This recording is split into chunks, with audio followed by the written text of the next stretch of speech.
Teekinooloojii biyyoota Arabaatti fayyadamuun Masriin dhiibbaa taasisuuf yaalaa jirti jechuun Itoophiyaan himatteetti. Yaaliin Masriin taasisaa jirtu kun waliigaltee ulaagaalee fayyadama bishaan laga Abbayyaa irratti taasifame kan cabsudha jechuunis Itoophiyaan balaaleffatteetti. Firaa'ol Balaa gabaasa dabalataa qabdi. Manni maree liigii Arabaa dhiyeenya Itoophiyaan fayyadama Naayil irratti tarkaanfii qofaa fudhataa jirtu irraa akka of qusattuuf murtee dabarsuu hordofeeti. Itoophiyaan deebii kennaa kan jirtu. Yaa'iin hooggantoota biyyoota Arabaa akka lakkoofsa Itoophiyaa caamsaa 11 murteen dabarse kan mormii Masriin hidha haaromsa guddicha Itoophiyaa ilaalchisuun dubbii barbaachaaf kaaftu kan cimsee ta'uun Itoophiyaa gaddisiisuu ibsa baaseen himeera. Ibsichi murteen liigichi dabarse kan qaamolee dhimma hidha guddicha karaa nagaa fi mariidhaan furuudhaaf yaalaa jiran gamtaa Afrikaa fi biyyoota miseensaa kan tuffateedha jedheera. Akkasumas kan michummaa fi seenaa Afrikaa fi biyyoonni Arabaa qooddatan kan faallessuudhas jedheera. Dureewwan biyyoota Arabaa yaa'ii Jiddaa keessatti taa'aniin dhimma hidha guddicha Abbayyaa dabalatee dhimmoota biroo irratti murtee dabarsuun isaanii gabaafameera.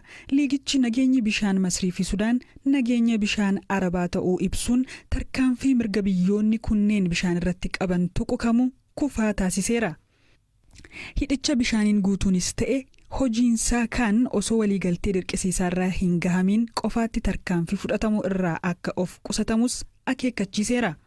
Itoophiyaan gamasheetiin ijaarsi hidha guddichaa raawwataa jirtu haaluma waliigaltee walta'iinsa biyyoota sadanii bara 2015tti taasifame kan hordofeedha jechuun ibsiti. Itoophiyaan bishaan Naayil bifa haqa qabeessaan itti fayyadamuuf qajeeltoo itti waliigalame kabajuun akka itti fuftus ibsameera. Masriin dhimmicha hammeessuuf tattaaffii taasistu mormuun akeekkachiisuu isaaniif miseensota liigii Arabaa Itoophiyaan ni galateeffatti jechuun ministeerri dhimma alaa Itoophiyaa ibseera. Keessumaa miseensonni liigii Arabaa Afrikaa irraa ta'an murticha irraa akka of fageessan ittan amanaa jedhe ministeerri dhimma alaa. Masriin liigicha akka hin taanetti itti fayyadamuu kan itti fuftu yoo ta'e michummaa Afrikaa fi liigii Arabaa irratti miidhaa waan fiduuf kana ittisuu akka qaban Itoophiyaan biyyoota kanaaf ergaa dabarsiteetti.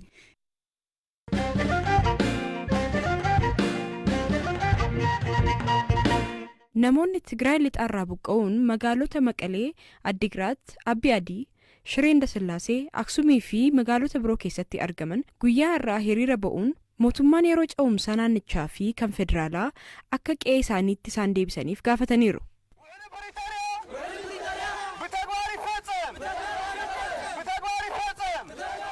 Buqqaatonni hiriira ba'an kunneen humnoonni Amaaraa fi kanneen biroo akka ba'anii fi gargaarsi namoomaas akka isaaniif taasifamuuf gaaffii dhiyeessaniiru. Obbo Biinagaa Guhuush ijoollee fi maatii isaa guutuu waliin qe'ee fi qabeenya isaa dhiisee erga buqqee tureera. Jireenya ho'aa keessaa ba'uun amma gidiraa keessa akka jiran ibsuun qe'ee isaaniitti akka deebifamaniif cimsee gaafata. Dhimmi keenya waggaa 2.8 qabateera. Onkoloolessa 30 yeroo dhufnutti uummanni akka galaana dachee dhufaa ture. Konkolaataawwan turani. Konkolaataawwan fe'iisaa atoobisiin turaniiru. Kan hundumaan godaanaa turan. Ni ari'atamne. Godaantota taane. Waan nama gaddisiisudha.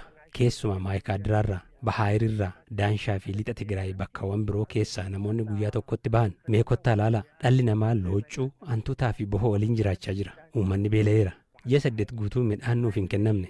Yeroo dhukkubsannu wallaansa argachuu qabna ture. Namoonni du'aa jiru. Warra Awurooppaas ta'e qaamoleen michoota biroo isaan ilaallatu akkaataa waliigaltee nagaa irra gahameen mootummaa federaalaa fi bulchiinsa Tigraay waliin ta'uun qe'ee keenyatti akka nu deebisaniif gaafanna.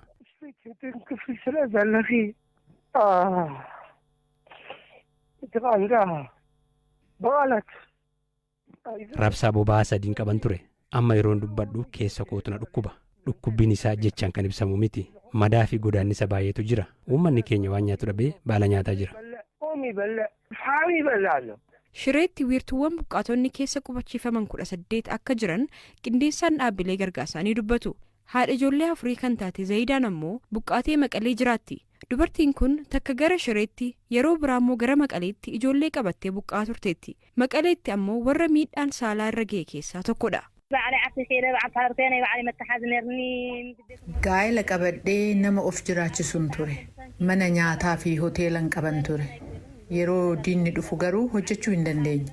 Maal jedheen sitti hima? Akka malee miidhamneerra. Miidhaa saalaa nurra gahee hanqatee wallaansa fayyaallee argachuu hin dandeenye. Kanarratti beelli jira. Daa'imman barachuu hin dandeenye. Namoonni qorraan waadamaa jiru. Mana yaalaa yeroo deemtus wallaansi gahaan hin jiru. keessattuu amma maqaa dubartootaatiin ni daldalama malee wallaansa fayyaa homaa argachuu hin dandeenye. Moodees illee hin argannu. Jireenyi keenya balaaf saaxilamaadha. Gaaffiin keenya inni guddaan gara duraan turretti deebinee kadhachuu keessaa baanee ijoolleen keenya sirriitti akka baratan barbaanna. Waraanni kaaba Itoophiyaa waliigaltee gaggeessitoota Tigraay fi mootummaa federaalaa gidduutti Afrikaa kibbaa Piriitooriyaatti irra gahameen booda dhaabbateera. Waliigaltichi humna federaalaatiin alatti humnoonni Amaaraa fi kan alaa waraana keessatti hirmaatan akka ba'anii fi lammiileen buqqa'an gara jireenya idilee isaaniitti akka deebi'an ni gaafata. Tigraay lixaa bakkawwan mootummaan naannoo Amaaraa gaaffii naaf ta'a jedhu irratti dhiyeessu keessaa tokko yoo ta'u, yeroo ammaa kana bulchiinsaa fi humnoota nageenyaa Amaaraa jala jira.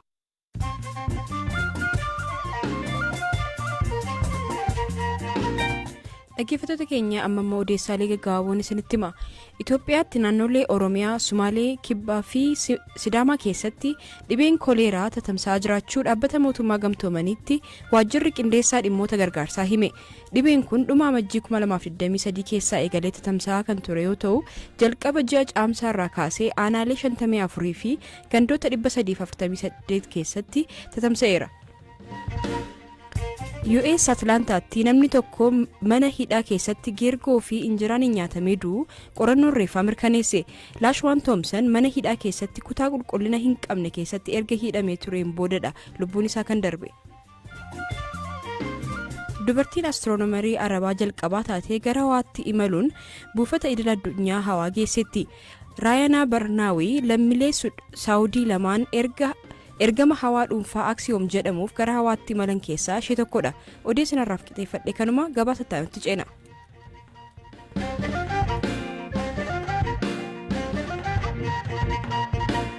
Itoophiyaatti namni tokko dhuunfaa isaatiin dhaabbilee miidhaa faalama naannoo qaqqabsiisan himachuun baratamaa miti.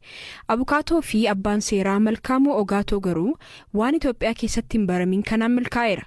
Qophaa isaa dhaabbilee gurguddoo akka Qeeraa fi Yuunivarsiitii Finfinnee mana murtiitti dhiyeessuun falmeera.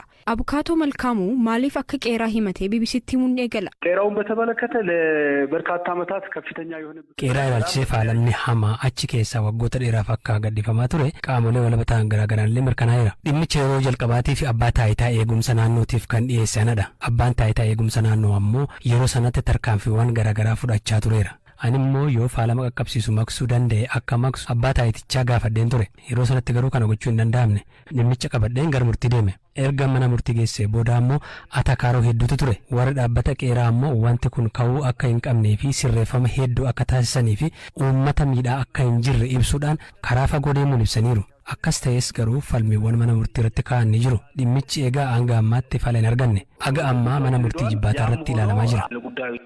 Garuu akkasumaan dhuunfaa ofiitiin lafumaa ka'anii dhimma nama hin galchine irratti falmii seeraa gaggeessuun ni danda'ama.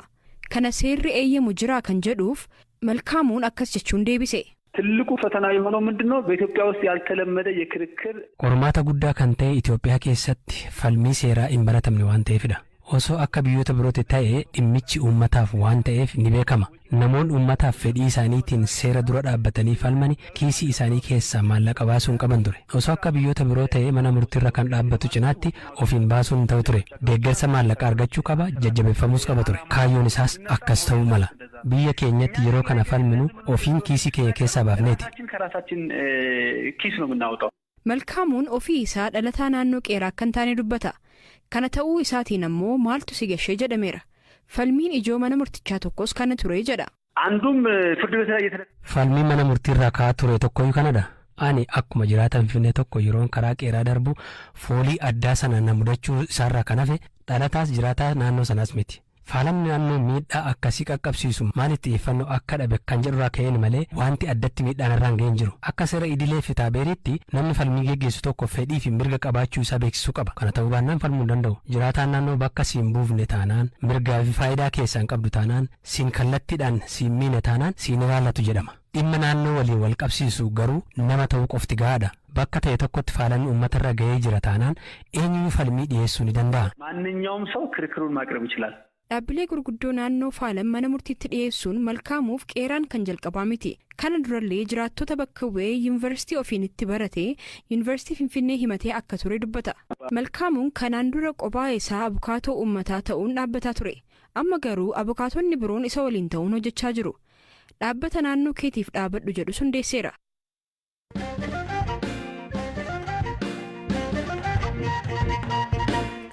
Bu'uureessitoota waldaa Maccaaf Tuulamaa keessaa tokko kan ta'an Hajii Biiftuu Fayyisoo sanbata darbee umurii ganna 99tti du'aan boqotaniiru. Sirni awwaalcha isaaniis dilbata magaalaa Sallaatti raawwatameera. Ilma manguddoo kanaa kan ta'an obbo Tolaa Biiftuu abbaan isaa dhimma maatii isaa caalaa dhimma sabaaf of kennanii osoo hojjetanii lubbuun darbuu hima. Waa'ee seenaa abbaa isaa bal'inaan Hamzaa Huseentu gaafate. Dhalatan naannoo Oromiyaa godina Arsii Aanaatii bara 1917 akka Habashaatti waggaa 11 akka Donguunne abbaa fi haadha isaanii dhabanii sirna yeroo saniitiin barnoota bara sanii keessatti mana barnoota Raas Daargee jedhamu ture ka Haayila Sillaaseen hundeessee jechuudha.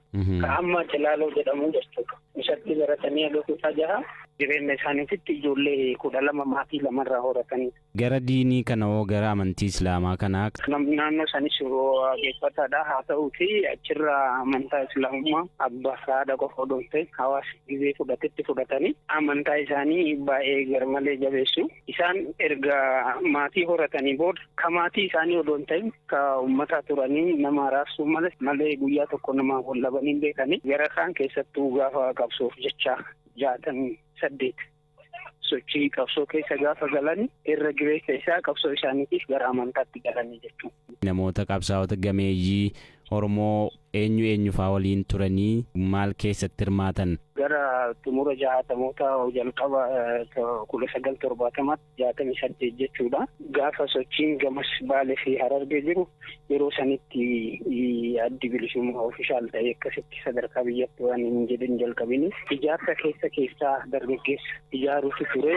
Sosochii eegalan kana keessatti gaafa Taaddasaa Birruuf wanti Koloneel Alamuu Qixxeessaa gara dheeraa dhufan simatanii dheeraa irratti yoo gaggeessan amantaa garagaraas qaban waliin nyaanna ka jedhan manguddoolee yeroo sanii keessaa isaan tokko ijaarsa adda addaa ergaa gara Baalees gara Hararis dhufuu fudhaniitti kan gara Hararii dhufu gara Baaleetti ka Baalee dhufu gara Hararitti Arsii Arbaa Gugurraa asiin immoo gara Dodolaatti Baaleetti dabarsaa turanii xumura sirnichaaniin booda dubbiin hammaataa dhufte 83 maatiis gataniis biyyas gataniis qabeenya gatanii gadi gara bosonaatti baddaatti galanii sana booda hoggaa Arbaa Gugus Cilaaloos gammoojjii Arsiis turanii achi booda gara Finfinneetti gaafa 86 gara galanii guyyaa sanirraa gara Finfinneetti galanii Finfinnee keessatti baandiin tureera. Weellistoota 37 ture. Baandiitu ture. Daayitee Faawojji Daayitee Mokonnin Faawojji ture. Yeroo sanatti nuti geenne irraa sirriitti beeknaa hin danna ture.